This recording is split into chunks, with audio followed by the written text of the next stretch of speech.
Halo, assalamualaikum. Bagaimana kabar kalian semua? Ibu harap semoga sehat semuanya dan juga dilancarkan yang puasanya. Jangan bolong-bolong. Kan udah di rumah, beda kalau di sekolah. Di sini ibu mau mengajarkan pembelajaran yang minggu kemarin yang baru kita bahas mengenai antologi puisi. Nah, ini penjelasannya lanjutan dari yang minggu kemarin, yaitu mendemonstrasikan satu puisi dengan antologi puisi.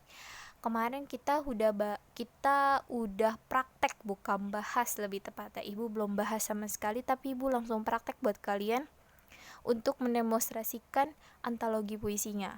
Yaitu apa sih kemarin yang demonstrasinya? Ayo apa? Yang ibu videoin tuh pokoknya.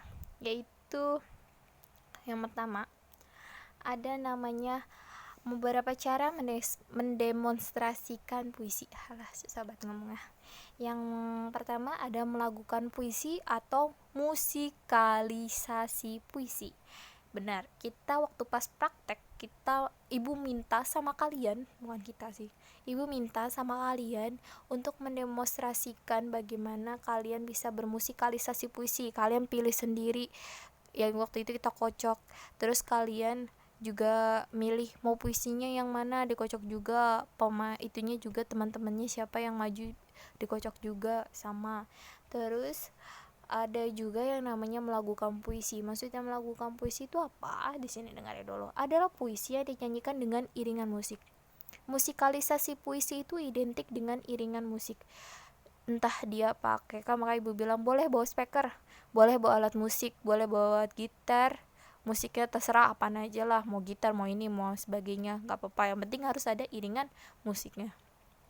Tuh, kalau musikalisasi puisi harus ada iringan musiknya, beda sama baca puisi sendiri gitu. Tujuan musikalisasi puisi adalah memudahkan pendengar memahami makna puisi yang ingin disampaikan penyair.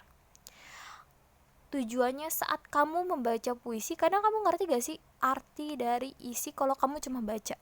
Tapi beda halnya kalau kamu dengar puisi tersebut dijadikan sebuah lagu. Kamu lebih gampang memaknai isinya, maknanya. Oh, jadi begitu.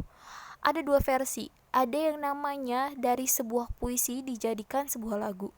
Kebanyakan, gak kebanyakan juga sih, hampirlah setengahnya artis-artis Indonesia itu puisi yang dia buat dijadikan sebuah lagu. Kalau kamu pernah dengar gak sih, ini dari kumpulan puisi saya, terus saya jadiin lagu gitu. Tapi ada juga yang dari puisi hanya dijadikan musikalisasi puisi syairnya. Yang ibu suruh termasuk musikalisasi puisi, beda sama melakukan puisi gitu. Kalau melakukan puisi emang dari hak ciptanya dia, tapi kalau ini musikalisasi puisi kita cuman jadiin puisi sebagai lagunya aja gitu. Terus selanjutnya ada membacakan puisi. Seseorang membaca puisi yang bagus mampu menjiwai puisi yang dibacakannya dengan baik. Hal itu dapat terjadi karena pembaca puisi tidak hanya mengandalkan vokal, tetapi juga memperhatikan gerak tubuh dan mimik wajah saat membacakan puisi. Kamu baca puisi gitu, kalau kamu tidak ada penjiwaannya sama sekali, puisi yang kamu baca itu yang gak ada artinya, gak ada, kosong aja. Kan saya cuma baca doang, Bu. Beda loh artinya membaca sama menjiwai. Saat kamu menjiwai, kamu mengerti isinya, kamu mendalami isinya, maknanya dan sebagainya.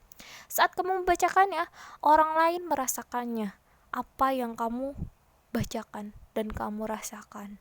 Beda sama baca puisi yang flat-flat aja, yang biasa-biasa aja, yang gak ada penjiwaannya sama sekali, karena cuman pengen ngandelin biar dapat nilai aja, Bu. Tuh.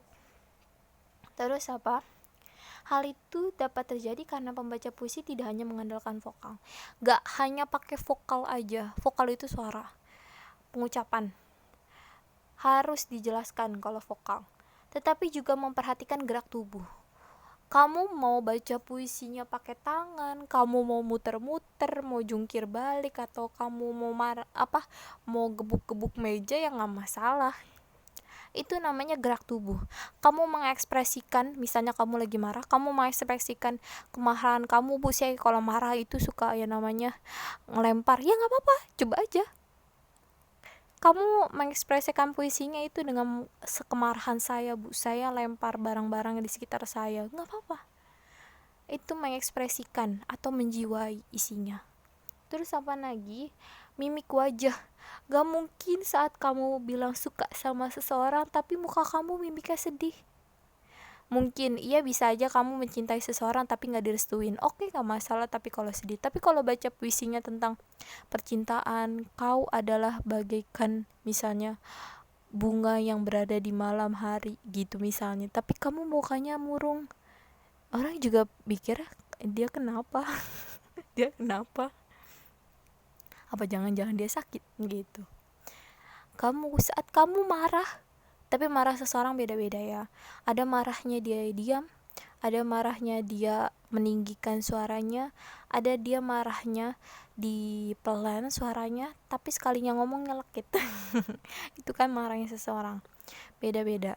Nah kalau kamu pengen marahnya, misalnya saya, Bu, marahnya itu nggak bisa, kalau saya itu nggak bisa diem, marah-marah gitu, itu biar saya, orang-orang di sekitar saya biar ngerti gitu misalnya, ya boleh, nggak apa-apa, kamu marah gitu, ekspresikan puisi yang kamu baca kan mengenai kayak kesakitan atau apa, kamu marah aja, nggak apa-apa.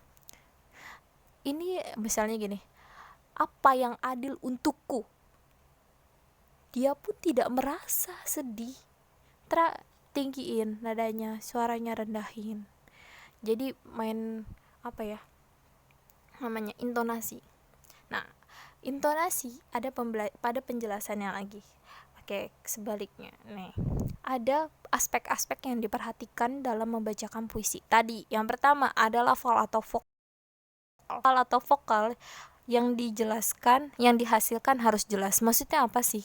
Vokal, omongan kamu, ayu, eo, ABCD gitu. Ada orang yang baca puisi cepet gitu, vokalnya nggak jelas.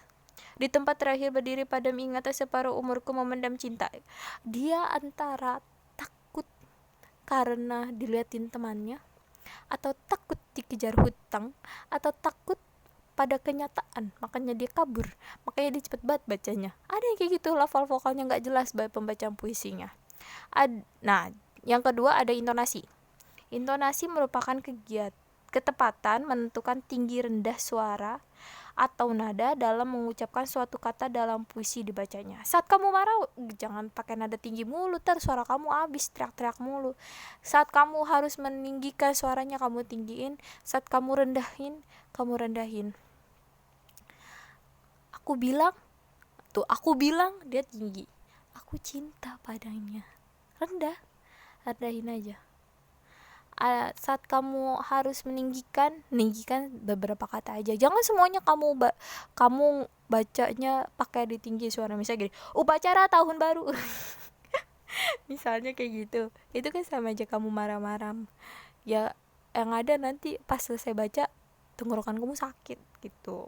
Jadi saatnya tinggi intonasinya, saat pun rendah rendah juga rendah gitu. Intonasi terbagi menjadi dua, yaitu tekanan dan dinamik. Harus ada tekanannya di setiap penggalan kata.